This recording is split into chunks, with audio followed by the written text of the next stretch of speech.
Many people are gathering today in West St. Paul at the Visitation for Officer Scott Patrick. The Mendota Heights police officer was shot and killed last week during a traffic stop.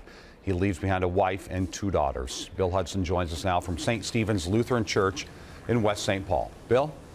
Frank, an outpouring of public mourning and family support began in earnest around 1:30 this afternoon. That's when hundreds of people began lining up to enter the church for Officer Scott Patrick's public visitation. For the past week, mourners have flocked to this roadside memorial, paying their respects and laying flowers to an officer killed in the line of duty. I mean, the family experiencing a random trauma that's going to take a lot for them to get through. That support would continue today outside St. Stephen's Lutheran Church, where citizens, honor guards, and flags felt the soft breeze. Soon the difficult reality arrived with Officer Scott Patrick's casket. It's very sad for the community here. Can you imagine what it's like for the family, you know? It must be horrible. It's really very sad.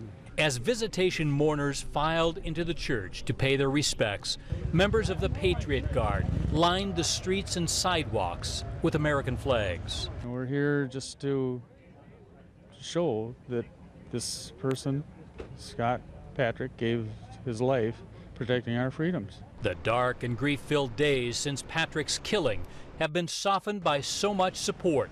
Half-brother Mike Brue says Scott's family is grateful for the public's embrace. And I was his best man. Scott, in fact, Scott was the better man. Very tough for Mike Brue to get through that interview that we held with him. Now again, this is a public visitation for Officer Patrick. It runs through 8 o'clock tonight. This is the public's chance to come out and pay their respects and show their support for the family. A reminder, Frank, tomorrow's funeral service is private for family, close friends, and police colleagues. Yeah, but I know they want that procession to be public and people to line the route, so I think people will turn out for that. What's the law enforcement turnout going to be like? Well, they're expecting anywhere from 3,000 to 5,000 law enforcement personnel, not just from Minnesota, but all across the country will be here in attendance tomorrow. And yes, they do want to see a large showing of public support along that procession route. It's an 8-mile route, Frank, from here at the church to the cemetery.